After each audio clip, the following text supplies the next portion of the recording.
I was already in the hospital gown, my wrist tagged, and my heart steady, until my grandson whispered something that made my blood run cold. "Ibra." That's how close I was.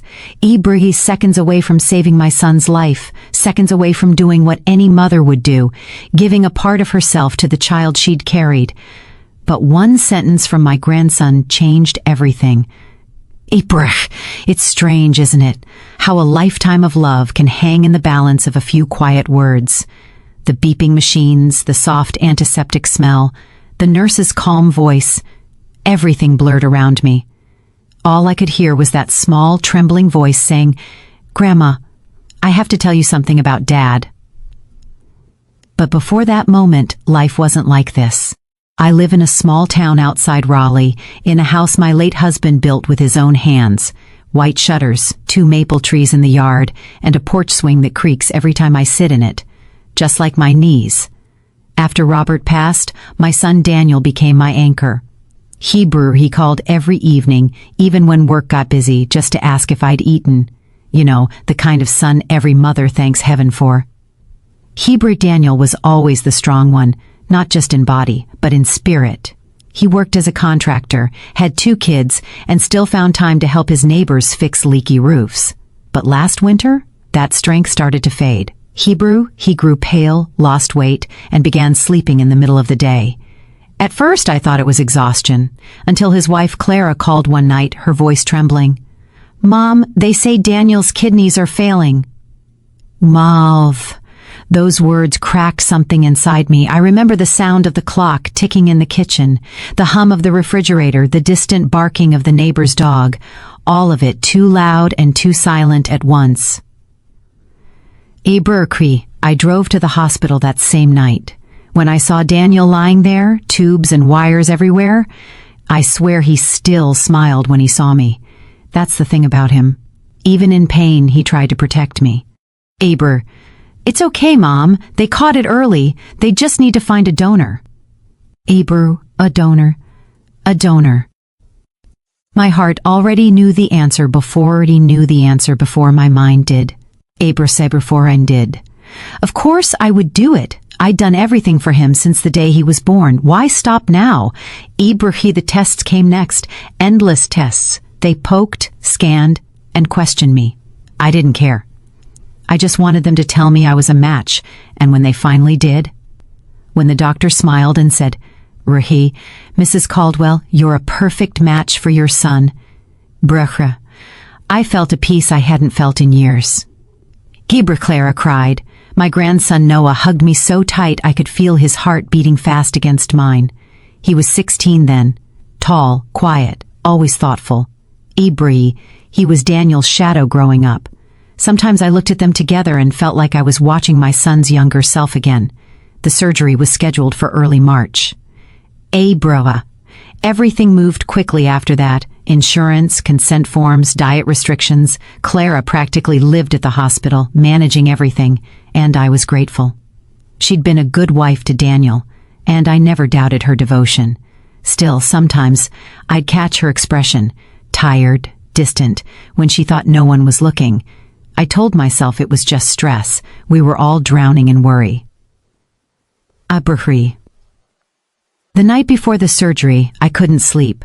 The rain was tapping softly on the window, and the smell of chamomile tea filled my room.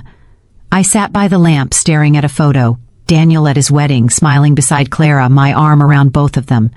It was the happiest day of my life. But as I sat there, I started thinking about how fragile life really is. You raise a child, protect him from every fall, only to end up here, lying on an operating table, giving him a part of your body so he can live.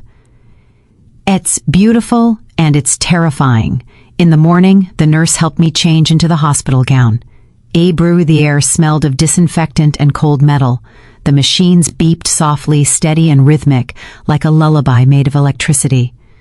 Abrishi Daniel came to see me before they Mom, he in. Mom, he said, his voice breaking a little. I don't know how to thank you. Barak. I smiled and brushed his hair like I used to when he was a boy. You don't thank a mother for loving her child.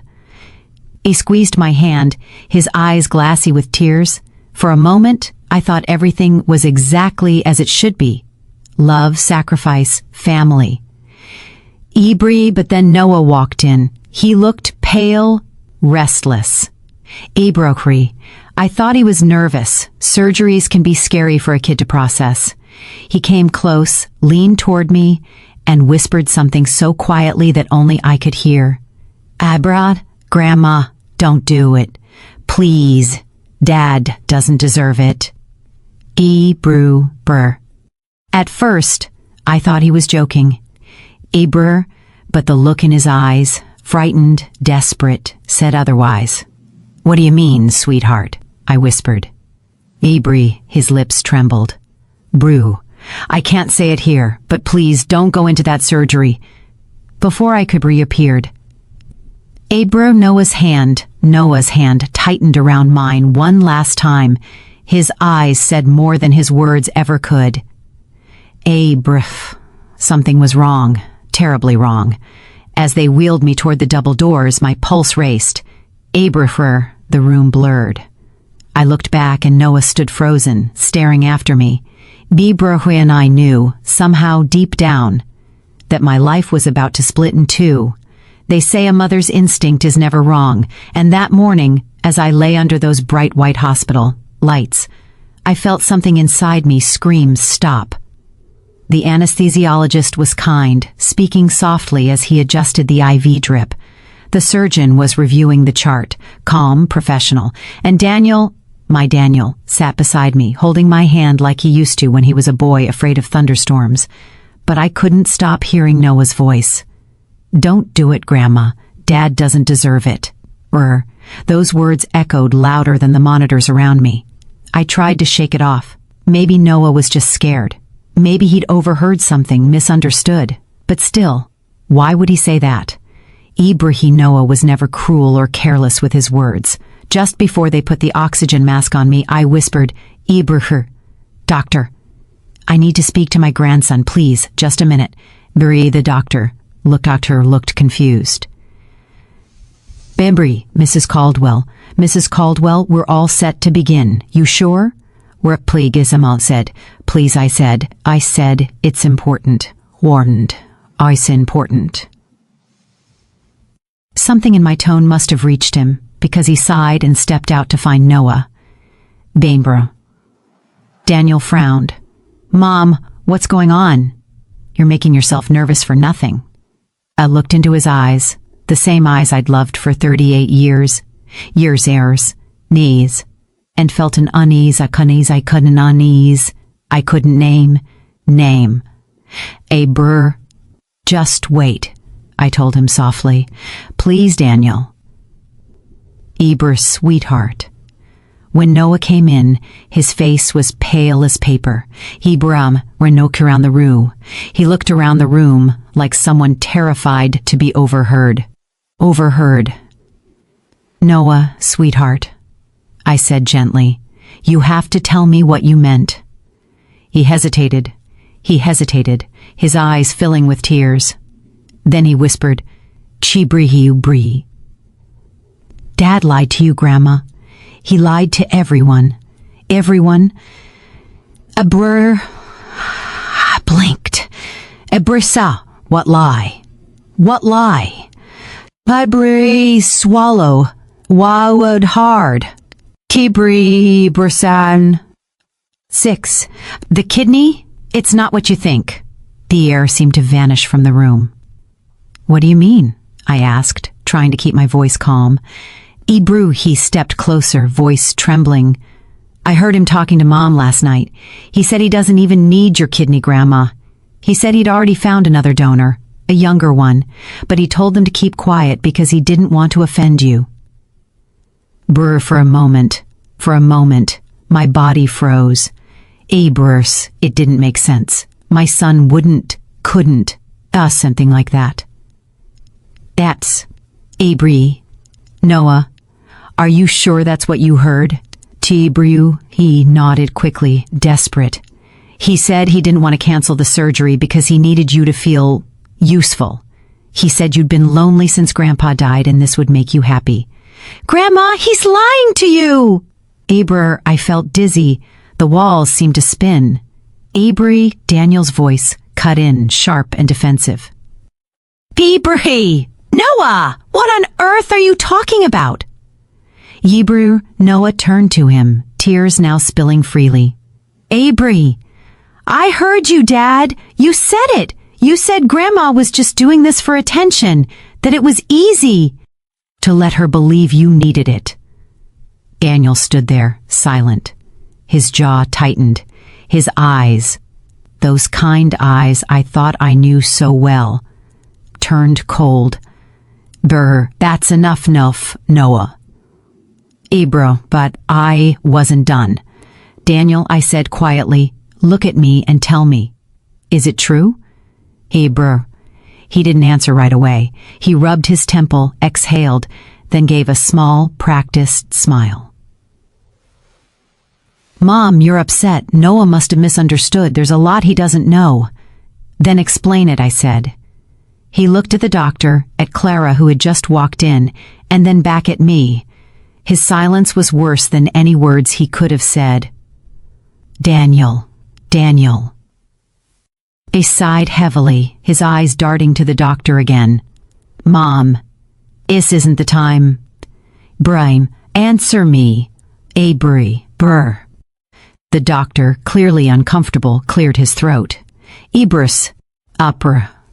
Mrs. Caldwell, maybe we should reschedule this procedure until... Abra. Yes, I said quickly, my heart pounding. Reschedule it. I won't do anything until I understand. Abri, Daniel's face flushed red. Ibriker. Mom, stop this. You're overreacting, and tell me the truth. Clara's voice finally cut through the chaos, soft but sharp. He's telling the truth, Daniel. She deserves to know. Abri, the room went silent. Went silent, as silent. Abri Curry. Daniel turned toward her, turned toward her, his voice, ois, low and angry. Clara, not here. Hebriki. But she shook her head, tears welling up. I can't keep lying for you anymore. The doctor and nurses quietly stepped out, closing the door behind them, and then, in that sterile white room, Clara's truth came spilling out like floodwater. Daniel did find a donor weeks ago, she said, her hands trembling. A woman from his job, younger, healthy, but when he told your mom, she got so emotional, saying she wished she could help, that she wanted to be the one. He didn't want to hurt her, so he pretended he still needed her kidney. He said it would make her happy, that it was harmless. Harmless. Brr. The word struck me like a slap. Abro. I turned to Daniel. Is that true? He looked trapped, caught between guilt and pride. Her. Mom, I just didn't want to hurt you. You've been so alone since Dad died. I thought this would give you a purpose again. I stared at him, my son, my boy, and felt something inside me unravel. So you were going to let me go through surgery, let me be cut open, for nothing. Shubri, he stepped forward, pleading. Mom, please, it's not like that. I wasn't going to use your kidney. It would have been symbolic. You'd still feel like you helped me. Ibru, a bitter laugh escaped my lips. Symbolic. Daniel, this isn't a church prayer or a ribbon on a tree. This is my body, my life. Noah's face was pale with shock. Clara was crying quietly.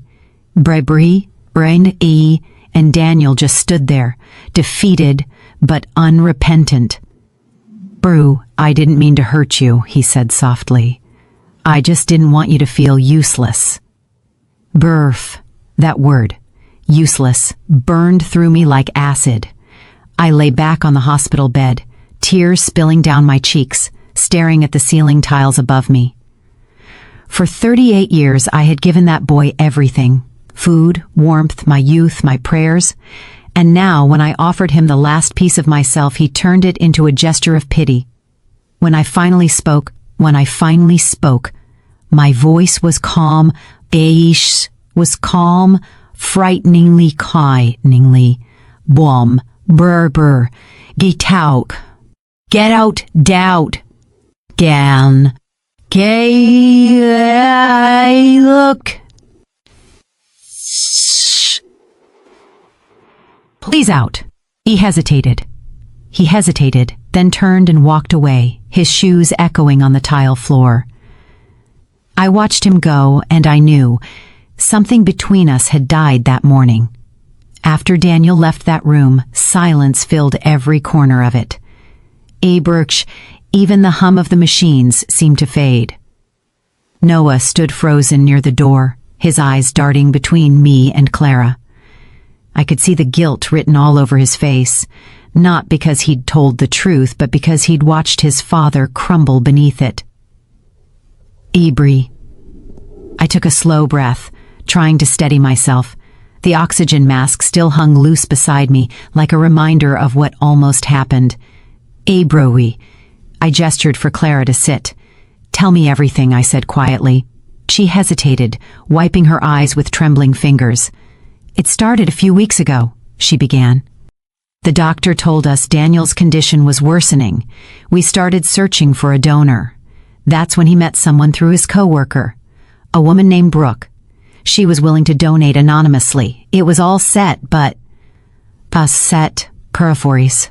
Her voice trailed off, heavy with shame. Abrer. But what? I asked. When you found out about his illness, you insisted on being tested.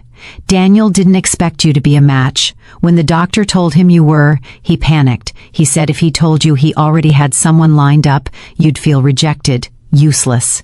He thought this would give you something to live for again. Brew. I let out a long, shaky breath. That word again, useless. Ebrew. They said it like it was mercy, like pity could ever replace respect. And you went along with it? I asked her. Clebrew. Clara lowered her gaze. I begged him to tell you the truth, but he said it wasn't hurting anyone, that you'd feel proud, and maybe... She sniffed. Maybe I was scared to lose the peace we had, so I kept quiet. I closed my eyes, and for a long time no one spoke. Only the faint buzz of fluorescent lights above us. Finally, I reached for Noah's hand. Thank you for telling me, sweetheart, I said softly. You did the right thing. Brr, he nodded, but his eyes were still glistening. Abriker. I didn't want to hurt Dad, Grandma. I just couldn't let you go through that. You saved me, I whispered. You don't ever have to apologize for that. They canceled the surgery. The doctors didn't ask questions. Maybe they saw too much in my face to dare. They just nodded, made a few notes, and wheeled me back to my room. That night, the hospital window looked out over the parking lot, rows of silver cars glinting under streetlights. I sat there, watching the glow blur through my tears. Somewhere down the hall I heard a baby crying and a nurse humming a lullaby. It reminded me of years ago, when Daniel was little and feverish, and I'd sit up all night, cooling his forehead with a damp cloth, whispering, "You're going to be fine, baby. Mama's here." And now here I was, broken, humiliated, wondering if he'd ever meant those "I love yous" he'd said over the years, or if they were just easier than telling me the truth. Brew? The next day, I went home. No one stopped me. Clara offered to drive, but I refused. Burke. I needed air, space, the feel of my steering wheel under my hands, something I could control. The drive back was quiet. The trees blurred into streaks of green and gold. My thoughts kept circling the same wound. How long had Daniel thought of me that way? How long had my love become a burden he pitied instead of cherished? When I reached home, the house felt heavier than before. I walked straight to the kitchen and brewed a cup of black coffee, even though my doctor had told me to avoid caffeine. The bitterness suited my mood. On the counter sat a framed photo, Daniel, as a boy, holding up a muddy frog with the widest grin, his front tooth missing. Eber, back then, he used to call me Supermom. I used to believe it. I sat at the table, the mug warming my hands, and let myself cry for the first time since that hospital room. Not loud sobs, just quiet tears, the kind that come from deep inside, from the place where love and disappointment meet. That evening, there was a knock at the door. A. Burke. I knew who it was before I even opened it. Daniel stood there, eyes red, his shoulders slumped. Ebro, he looked younger than his years in that moment. Small, almost. "Mom," he said softly, "can I come in?" "Bro?" I didn't answer, just stepped aside. "Bro." He followed me into the kitchen. The silence between us was thick. "I never meant to hurt you," he said, righty. "I never meant to hurt you, I swear. I thought I was protecting you." "Protecting me from what?" "Protecting me from what?" I asked, turning to face him. "From love? From truth?"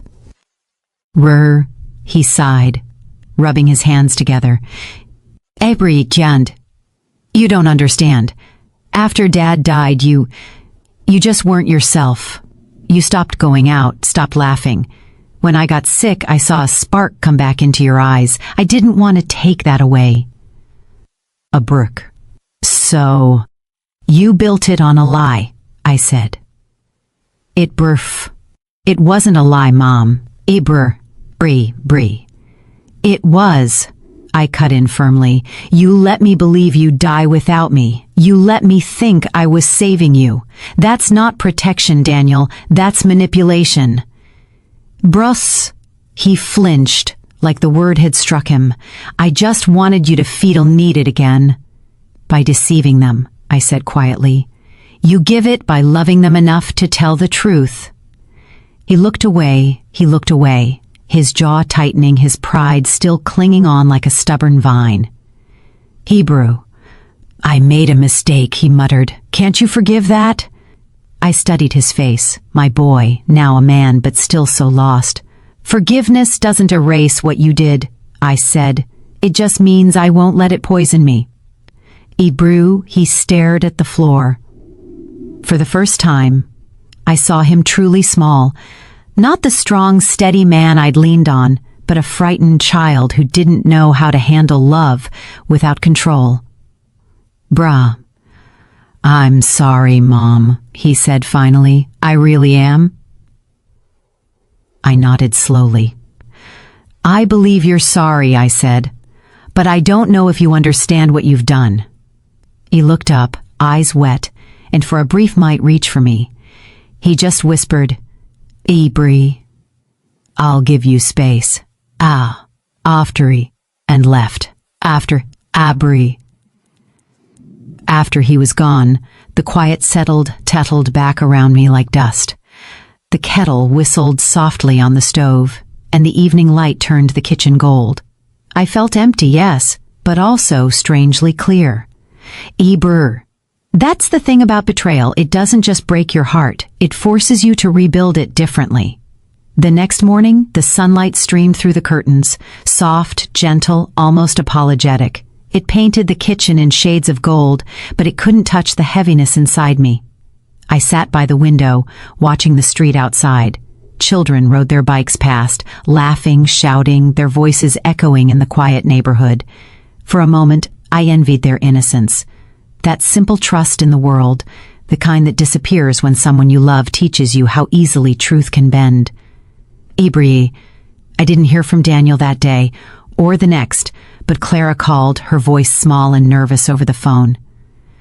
"Mom, I know you probably don't want to hear from us, but I just wanted to check on you. Noah's been worried sick." "I'm fine," I said quietly. "He did the right thing. You both know that." "Fibre?" There was a pause on the other end. "He's angry other end." Then Clara whispered, "Sibri, you know. He's angry, you know, at himself, at Daniel. He feels like he broke the family. Brr, still a family. That word, family, twisted inside me. We were still a family, weren't we? Just cracked. Noah didn't break anything, I said softly. Truth doesn't destroy families, Clara. Lies do. Debrun, she started to cry, then quiet. Shaking sobs. Adbrala Savadi. I don't know how to fix this, she said. Ibra, neither do I admitted. But maybe fixing it isn't the point. Maybe we have to learn from it first. That weekend, Noah came to visit. He stood on my porch, holding a small paper bag, my favorite tea, the chamomile blend. Ibra, Mom bought it, he said. She thought it might help you sleep. Ibra, I smiled faintly. Ibra, tell your mom thank you. Come in, sweetheart. We sat together in the living room. He looked so much older than 16 in that moment, his shoulders tense, eyes shadowed. I poured the tea, the steam curling between us, like something sacred. Abri. How's your dad? I asked quietly. Noah shrugged. He's tied. He's been quiet. He tried to talk to me last night, but I couldn't. Not yet. Ibrith, that's okay, I said. You don't owe him that right now. Grandma, he hesitated. Grandma, do you hate him? Do you hate him? The question caught me off guard. I took a slow sip of tea before answering. No, I said finally. I don't hate him, but I don't see him the same way anymore. Roa, he nodded, eyes downcast. He said he just wanted to make you happy. I know, I murmured. Happiness built on lies doesn't last, Noah. It always crumbles. Tracing the riot after that, tracing the rim of his mug with his thumb. Then softly he said, I wish I hadn't overheard them that night. Why? Because maybe then you would. I reached over and took his hand. Sweetheart, sometimes pain is the only thing that wakes us up. You saved me from something far worse, from living a lie. Don't ever regret that. And freezed my hand gently, and for the first time in days I felt warmth return to my chest. That evening, after Noah left, I found myself walking into Daniel's old room. It still smelled faintly of the cedar chest where he used to keep his baseball cards. The walls were lined with photos, his graduation, his wedding, the family trip to Myrtle Beach. So many versions of us smiling, unaware of what was waiting years ahead. I sat on the edge of the bed, fingers tracing the quilt I'd sewn for him when he was 10. It was frayed now, edges curling, colors faded, but still holding together. Maybe that's what love was too. Something that wears thin, but doesn't fall apart completely. I stayed there for a long time, letting memories rise and fall like waves. The night he got his first bike, the time he broke his arm falling out of the apple tree and cried until I kissed his forehead. The mornings I packed his lunch, even when I had to skip mine. All those years I'd poured myself into motherhood, and somewhere along the way, Daniel must have started to see that devotion as weakness, as something he needed to manage, not cherish. Thebra! The thought broke me all over again. A few days later, she looked worn, her eyes red, her hair tied back carelessly. Mom, may I come in? Of course, I said. She stepped inside, holding a folder in her hands. Daniel's doctor wanted to see you. About the transplant. Transplant. My stomach tightened. Why? She hesitated, then handed me the folder. Inside was a letter, official, printed, stamped. I read it once, twice, and then again.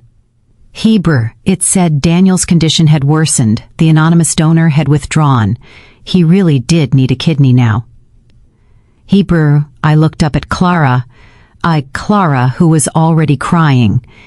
Hebrew, he didn't tell me, she whispered. He said, didn't want to ask you again after everything that happened, but he's getting sicker. Hebrew, I felt my knees weaken. I sank into the nearest chair. Hebrew, fate, or maybe irony, had a cruel sense of timing. My son, who had once faked his need for my kidney, now truly needed it. Hebrew, he doesn't want to tell me? I asked quietly. He's ashamed, Clara said. He knows you'll never forgive him if he asks. I stared at the letter, the black ink blurring through my tears. It felt like the universe was holding out a test, one I wasn't sure I could pass. After everything he'd done, the lies, the betrayal, could I still save him? Ibrahim, could a mother's love survive even this? I didn't answer Clara right away. I just folded the letter back into the envelope, hands trembling. Tell Daniel, I said finally, that I'll think about it. That night I didn't sleep. The house was too still, the weight of that letter pressing on me like a second heartbeat. I walked through every room, touching the walls, the photos, the chair where Robert used to read his newspaper. If he'd been here, what would he have said? Hebrew, probably something simple, something wise. Love doesn't stop being love because someone fails you. But trust, that's another story. I'd sat at the dining table until the sky turned gray with dawn, and by the time the first bird sang, I had made my decision. When the first light of morning touched the windows, I already knew what I had to do. Ibrahim, but knowing doesn't make it easier. I sat there, staring at my cold cup of tea, my heart heavier than it had been in years. The letter lay beside it, the one confirming Daniel's worsening condition. The words blurred together, but the meaning was sharp as glass. My son, the same one who had lied to me, used me, humiliated me, was now dying. Ibrahim and I was still his mother. I called the hospital first thing that morning. The nurse recognized my name immediately. The tone of her voice changed, careful, almost reverent. Brr, Mrs. Caldwell. Elle, we weren't expecting to hear from you. I'd like to speak to Dr. Allen, I said quietly. It's about my son. Hebrew. After a few minutes, then the doctor came on the line. Tibra, Mrs. Caldwell. Mrs. Caldwell, he said, I was hoping you might call. Daniel's condition is deteriorating faster than we anticipated. I got the letter, I said. I just need to know if I donate, will it save him? Brothers. There was a pause. Yes, he said finally. You're still a perfect match. If we act soon, his chances are excellent. I closed my eyes, feeling tears slip down my cheeks. I hated him for lying, but I couldn't bear the thought of losing him either. Schedule it, I whispered. As soon as possible. Clara came over that evening. She looked stunned when I told her. Mom, after everything he did, you're still going through with it? Hebrew? Yes, Roz. Would you do this for? Why? She asked, her voice breaking. Why would you do this for him? I looked at her, this woman who had carried my grandchildren, who had stood beside my son through all his flaws, and I said quietly, because if I don't, I'll never sleep again, because no matter how wrong he's been, he's still my child, and because forgiveness isn't about who deserves it, it's about who I want to be. Hebrew. She didn't argue after that. She just started crying. He doesn't deserve you. Ibr. He doesn't deserve you, she whispered. Maybe not, I said, but I deserve peace. The day of the surgery came again, 2 weeks later. This time, the air in the hospital felt different. Ibrika quieter, heavier. Daniel didn't know I had agreed. I'd asked the doc to tell him until I arrived. Ibri, When I walked into his room, he looked up, his face pale, his body thinner. The moment our eyes met, he froze. "Abraz, Mom." His voice cracked. Cracked? What are you doing here? What are you doing here? Burbrai? I smiled softly. Softly.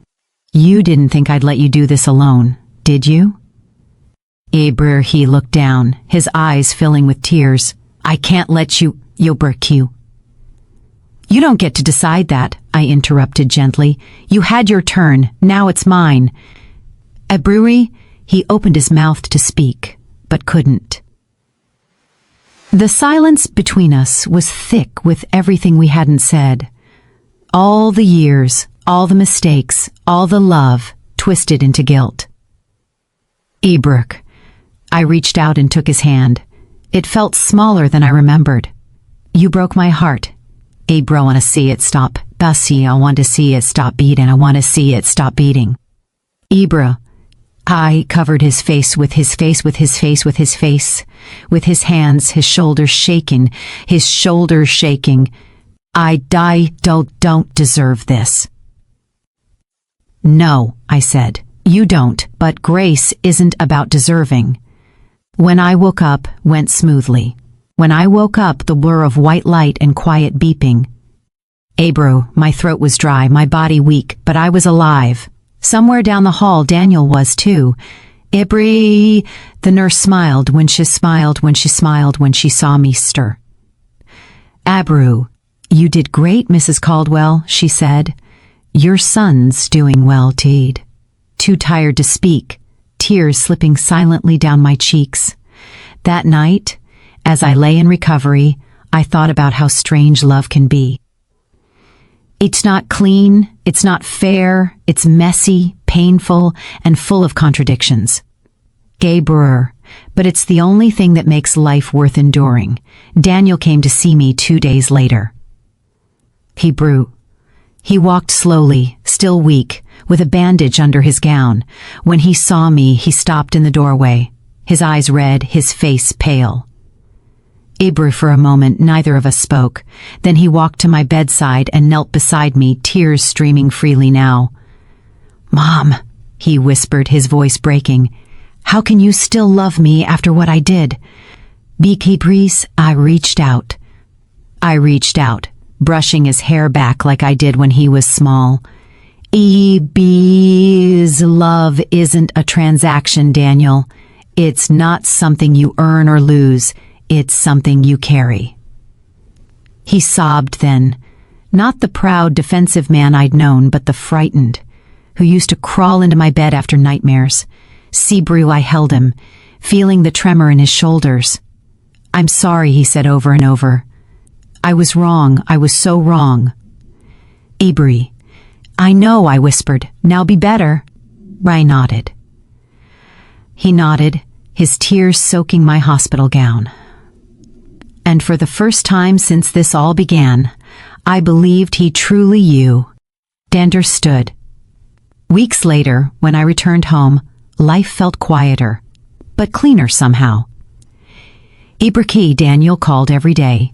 He came over on weekends to mow the lawn, fix the porch steps, bring groceries. Abru, not out of guilt anymore, but out of love. Clara and I grew close again. Ibraki and Noah, my sweet, brave Noah, never left my side. One afternoon he came by with a handmade card that said, You saved us all, Grandma. I smiled through tears as I read it, because, in a way, he was right. Sometimes saving someone isn't about keeping them alive. It's about giving them the chance to become who they should have been all along. A month after the surgery, Daniel and I sat together on the porch swing, the same one Robert built years ago. The air was warm, filled with the scent of lilacs and cut grass. You know, Daniel said quietly, I still don't understand why you did it. Ebro, I smiled faintly. Aber, maybe you don't have to. Maybe just living is enough. He looked at me, and for the first time in a long while, I saw peace in his eyes. I'll spend the rest of my life making it up to you, he said. Don't, I replied. Just spend it doing good. That's how you make it up to me. We sat there in silence for a long time, the swing creaking softly, the sun dipping low behind the trees. Ebru, and for once I felt something close to peace, but even peace carries a shadow. Kiburke, because love, real love, never ends with certainty. It just keeps asking you the same quiet question: how far are you willing to go for it? Ebru and I had my answer. It's strange how quickly people start talking once the dust settles. A week after I returned home, the story of my kidney donation and the secret behind it spread through our small town like wildfire. I wasn't the one who told it.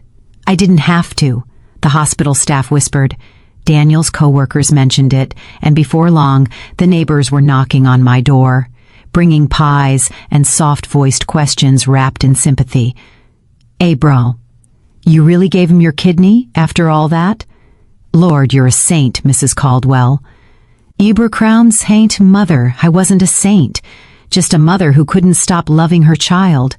But small towns have a way of turning pain into spectacle, and soon it wasn't just whispers, it was judgment. Some praised me, others called Daniel ungrateful, selfish. His name floated around church circles and grocery aisles like a cautionary tale. I'd hear it in line at the bakery. Gebercher. Can you imagine doing that to your own mama? At first, I hated it. Not for myself, but for him. I didn't want his shame to be public. I wanted him to carry the lesson quietly, humbly, not as a man branded by gossip, but as one who had truly changed. So one Sunday morning, when Pastor Jeffrey asked if I'd speak at church, I agreed. Not to seek praise, but to shift the story. That morning, the church was full. The soft hum of the organ filled the air, and the smell of old wood polish mixed with perfume. I sat on the front pew, my heart steady but heavy. Daniel was beside me, his hands folded tight, his eyes on the floor. When the pastor called my name, I rose slowly. The sound of my shoes against the wooden floor echoed through the quiet sanctuary. I stood before the congregation, looking at the faces I'd known for decades. Neighbors, friends, teachers who once scolded my children, women who'd watched me bury my husband. "Most of you have heard what happened," I began. My voice was calm even. "You've heard that I gave my son my kidney even after discovering he'd lied to me." And there is some murmur. Murmur, soft and respectful. "But I didn't come here to tell you about surgery or suffering," I continued. "I came to tell you about grace. Let the word hang in the air. Grace, isn't something we give when someone earns it. It's what we give when they don't. Because one day, all of us will stand in the same place, needing forgiveness we can't deserve." I glanced at Daniel. His eyes were glistening, his lips trembling. He hurt me deeply, but I realized something. When I chose to forgive him, I wasn't excusing what he did. I was freeing myself from the bitterness that was killing me faster than any illness could. The room was silent. You could have heard the ticking of the clock above the pulpit. "Love is not weakness," I said softly. "It's courage. And sometimes the hardest, bravest thing you can do is open your arms to someone who broke your heart." When I stepped down, the congregation rose in quiet applause. Not loud, not showy, but heartfelt. Daniel stood up too. He didn't say a word, just wrapped his arms around me in front of everyone. For the first time in years, I didn't feel shame or hurt. I felt light. The days that followed were easier. Daniel started volunteering, the hospital, helping other families through organ donation procedures. He never introduced himself as my son. He didn't need to. But the staff knew, and they respected him for it. Clara began coming around more too. There was still pain between them, but something had shifted. She no longer looked at him with anger, but with sadness and a glimmer of compassion. One evening she stopped by the house. I was sitting on the porch when she pulled up, her hands twisting in her lap. I heard what you said at church, she began quietly. It got to me.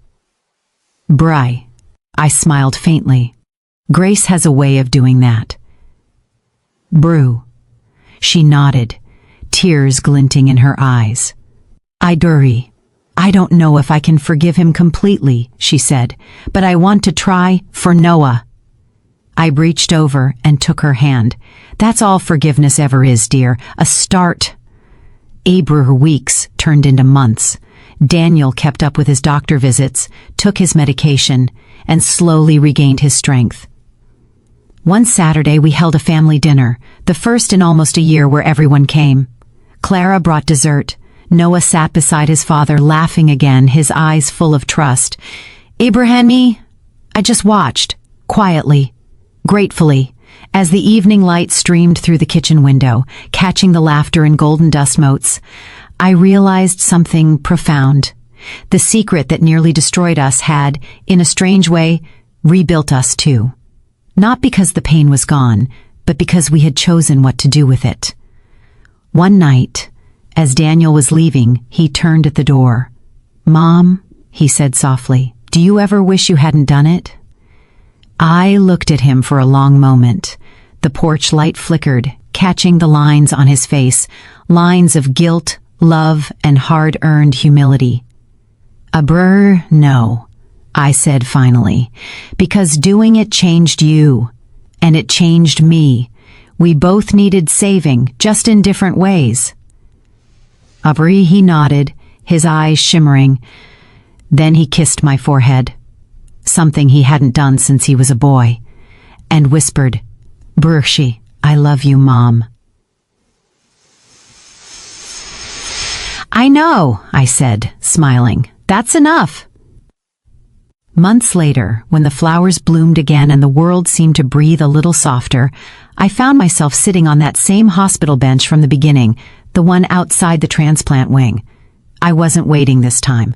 I was remembering. A young woman sat nearby, clutching a clipboard, tears in her eyes. I recognized the look. Fear, hope, love, all tangled together. Ibrahim, I leaned over gently. Are you waiting for someone? Breed Dad. My dad, she whispered. He's getting my kidney today. I smiled softly. That's a beautiful thing, sweetheart. It'll change you both, more than you can imagine. Boss said. She looked at me curiously. Did you, Bri? Yes, I said, for my son. For my son. Bram, Tabby, silence. We sat in silence for a while. Then she reached over and took my hand. And for the first time in a long time, I realized the circle had come full. Because love, even the kind that nearly breaks you, never stops echoing. Sometimes, late at night, I still run my fingers along the scar on my side, a quiet reminder of everything that was taken from me, and everything I chose to give anyway. That scar used to feel like proof of betrayal. Ibrshni, now it feels like proof of strength. I used to think love was about being needed, cooking meals, mending clothes, showing up when they call. But I've learned it's more than that. Love is what you give when no one deserves it. It's what you offer even when your heart says, no more. Ibrahim, people still ask me if I regret it, if I regret saving a son who lied, who hid the truth, who nearly broke our family apart. And every time I say the same thing, no. Because if I hadn't forgiven him, the bitterness would have destroyed more than my body ever could. Forgiveness didn't make me weak. It made me free. Daniel is different now. He laughs softer, he listens longer. Sometimes he catches me watching him across the table and just smiles. That quiet, grateful kind of smile that says, I remember what you did for me. Ibrahim Noah's growing fast. He tells people his grandma is a hero, though I don't feel like one. I'm just a woman who learned that love sometimes hurts before it heals. Ibrahim and Clara?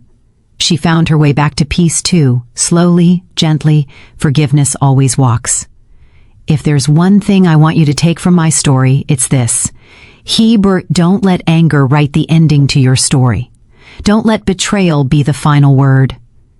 Sometimes the hardest act of courage isn't walking away. It's staying, forgiving, and choosing to love again anyway. Because love, real love, is messy. It's not fair or easy. But when you give it freely, it changes everything.